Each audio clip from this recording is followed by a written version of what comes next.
Nous sommes le 20 février 1978, à Holland, une petite ville sur la rive est du lac Michigan, aux États-Unis. Steven Kubacki a 23 ans. Steven Kubacki est étudiant en histoire au Hope College, une université privée de Hollande. Le 20 février 1978, les vacances d'hiver battent leur plein. Et en cette journée glaciale, il fait un temps magnifique. Steven veut donc en profiter. Il adore la vie en plein air. Ce jour-là, il a envie de faire une randonnée en ski de fond.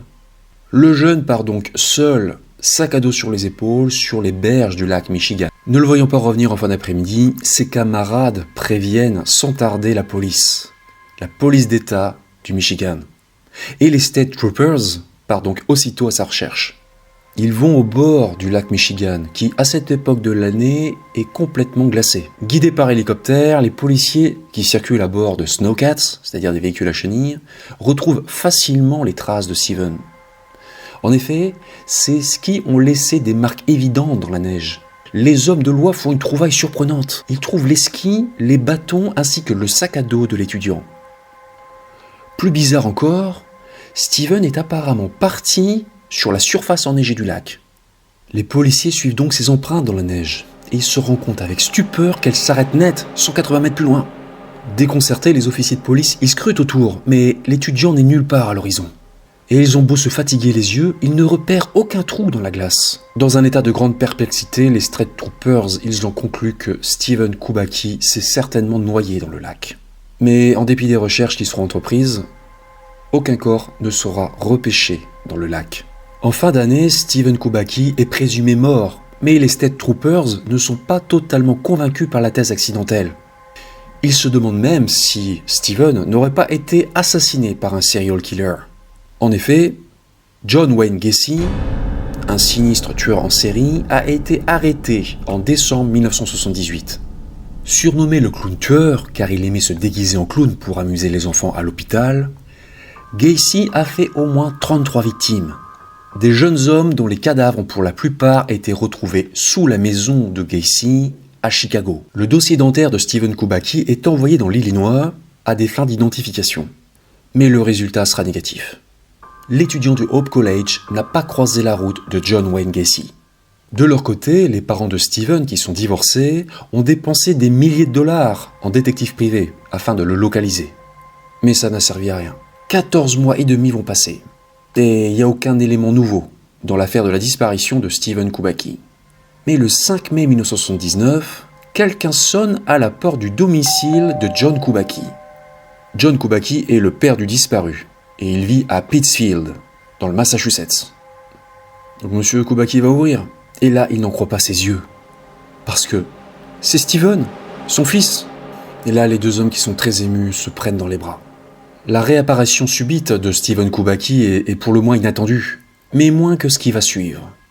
Steven explique à son père qu'il vient de se réveiller dans une clairière herbeuse à Pittsfield, dans le Massachusetts. Sous le choc, monsieur Kubacki ne sait pas trop quoi penser parce que Pittsfield est situé à 1116 km de Hollande, le lieu de la disparition de Steven. Incapable de fournir la moindre explication, Steven il dit qu'il ne se souvient de rien. Steven Kubacki n'a aucune idée de l'endroit où il était et de ce qu'il a fait durant son absence.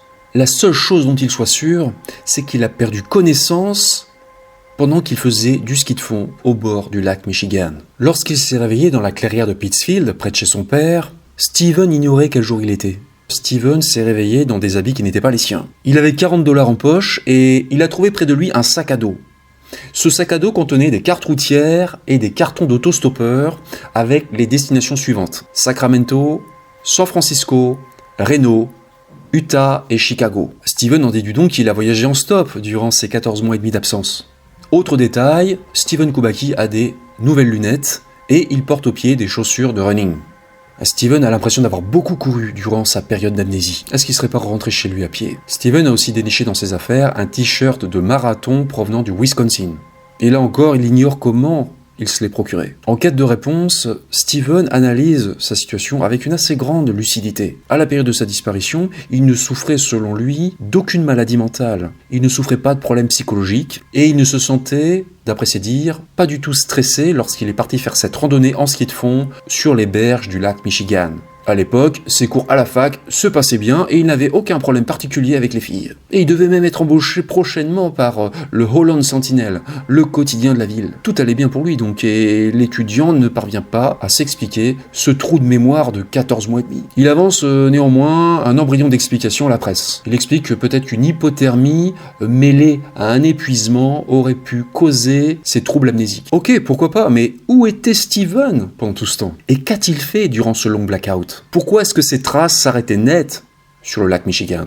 Autant de questions restées sans réponse. Aujourd'hui encore, Steven Kubacki, qui est toujours vivant, n'a toujours pas livré tous ses secrets. À son retour, il a juste dit qu'il irait consulter son médecin de famille pour un petit contrôle médical. Désireux de reprendre rapidement une vie normale, l'étudiant n'a pas éprouvé l'envie de trouver des réponses profondément enfouies en lui-même. « Je n'irai définitivement pas voir un psychiatre », a déclaré Steven Kubacki à un journaliste du Benton Courier. Mais, et c'est plutôt paradoxal, Steven Kubacki est devenu lui-même un psychologue clinicien. À l'heure actuelle, Steven Kubacki vit à Seattle, où il propose ses services de psychothérapeute. Il propose ses services de psychothérapeute aux autres, mais il est plutôt regrettable qu'il n'ait jamais voulu faire d'introspection personnelle.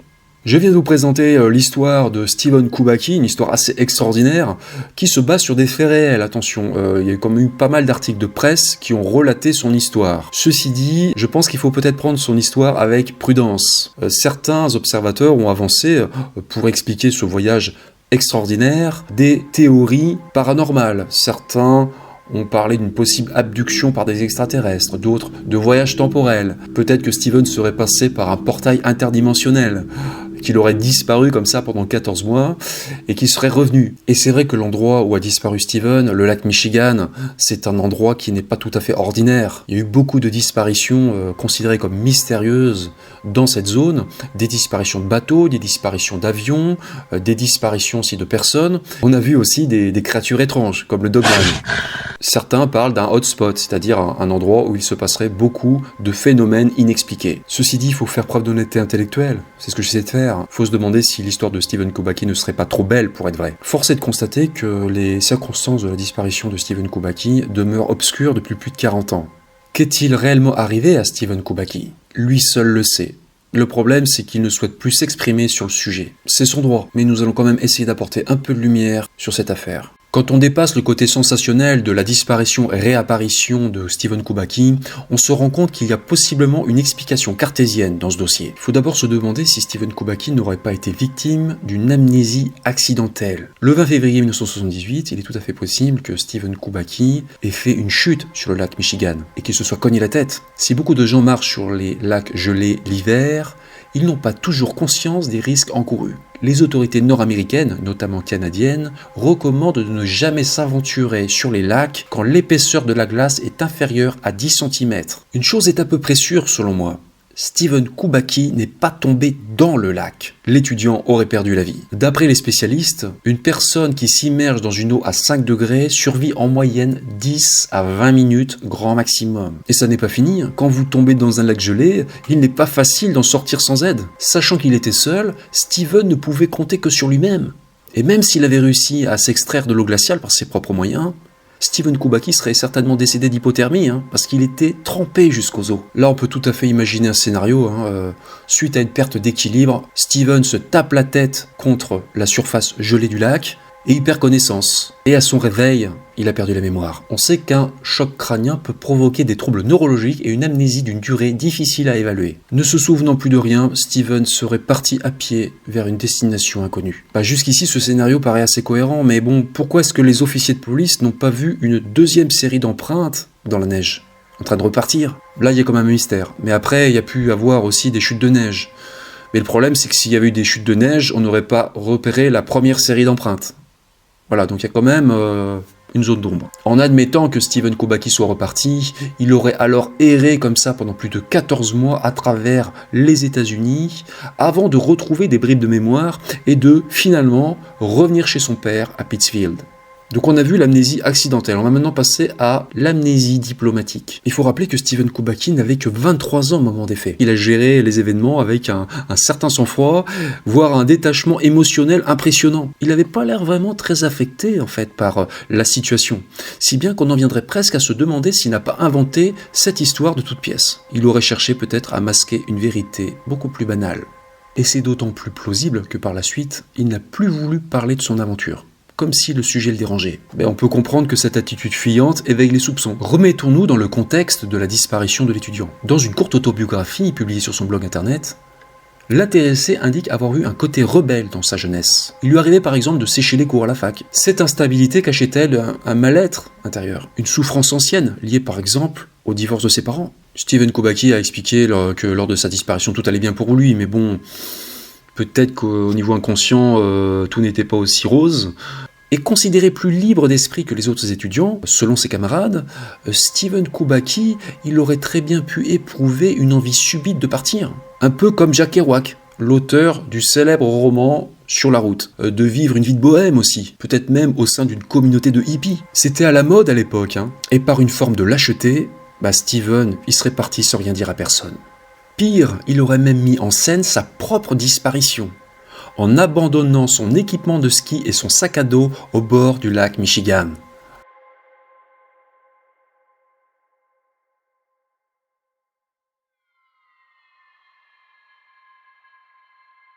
Vous allez me dire, oui, mais sa famille, ses proches. Oui, mais bon, peut-être qu'il a cherché aussi à les punir, consciemment ou non. Peut-être que Steven Kubacki, en partant comme ça, en se faisant passer pour mort, il a cherché à punir ses parents qui avaient détruit sa famille lors du divorce. Vous savez, on ne sait pas ce qui se passe toujours dans le psychisme des gens. Il y a une autre variante de cette théorie. Steven Kubacki aurait très bien pu rejoindre pendant un temps un groupe religieux et ou à tendance sectaire. Il y a un élément qui accrédite d'ailleurs cette hypothèse. En 2017, Steven Kubacki a coécrit avec Brian Blackmore un livre pseudo-philosophique intitulé « Fondements métamathématiques de l'existence. Dieu, quantique et au-delà ». Sachant que la science et la religion sont deux thèmes tenant visiblement à cœur à Kubacki, il est tout à fait possible qu'il se soit lancé plus jeune dans une quête spirituelle. Après avoir vécu toutes sortes d'expériences pendant 14 mois et demi dans cette communauté, cette secte, ce groupe religieux, finalement peut-être que Steven Kubacki aurait décidé de revenir. Éprouvant de la honte et ne voulant pas se justifier auprès de sa famille et aussi de l'université, Steven, il aurait inventé cette histoire d'amnésie, il aurait inventé cette aventure incroyable. Il aurait fait le choix de la facilité, le mensonge. Et Steven Kubacki, il avait au moins une bonne raison de ne pas dire la vérité. C'est qu'il aurait perdu le bénéfice du baccalauréat que lui avait accordé par contumace, c'est-à-dire en son absence, le Hope College à la fin de l'année scolaire 1978-1979. C'est vrai que j'ai des gros doutes sur la véracité de cette histoire. Je n'aime pas débunker pour débunker, je suis ouvert d'esprit, je suis ouvert aux thèses paranormales, mais là c'est vrai qu'il y a quand même beaucoup d'éléments qui me font penser qu'il n'a pas dit la vérité. Et je vais vous présenter un dernier élément qui ne fait qu'accroître mes soupçons.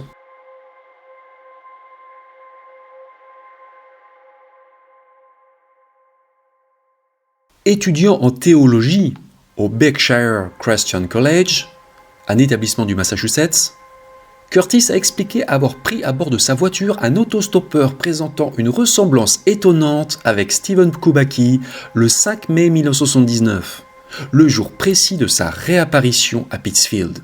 Selon Curtis, l'autostoppeur lui aurait confié qu'il avait emprunté un vol San Francisco-Boston avant de prendre un bus pour Pittsfield. L'inconnu a dit qu'il s'appelait Nathan. « Il ne m'a jamais dit s'être réveillé dans l'herbe », a déclaré Curtis. Donc Curtis aurait ensuite conduit l'autostoppeur jusqu'à une maison de Great Barrington, une petite ville du Massachusetts, à une 50aine de kilomètres de Pittsfield. Le mystérieux Nathan aurait précisé à Curtis qu'il rendait visite à une amie pour lui donner des nouvelles d'une connaissance commune qui avait, entre guillemets, disparu depuis un certain temps. On a appris ultérieurement que cette maison appartenait en fait à la tante de Steven Kubacki. Voilà, c'est la fin de cette vidéo, j'espère que vous l'avez appréciée. Donc c'était une histoire inédite, qui est intéressante, mais bon voilà, il faut pas s'emballer. Lorsqu'on étudie les données de manière objective eh ben on a quand même de grandes raisons de douter de la véracité de cette histoire. Je vous laisse vous faire votre propre avis, mais bon, c'est vrai qu'en ce qui me concerne, j'ai vraiment du mal à l'avaler pour toutes les raisons que j'ai évoquées dans cette vidéo. Voilà, si vous avez aimé cette vidéo, pensez à la liker et aussi à vous abonner à la chaîne en activant la cloche. Tout le monde ne le fait pas.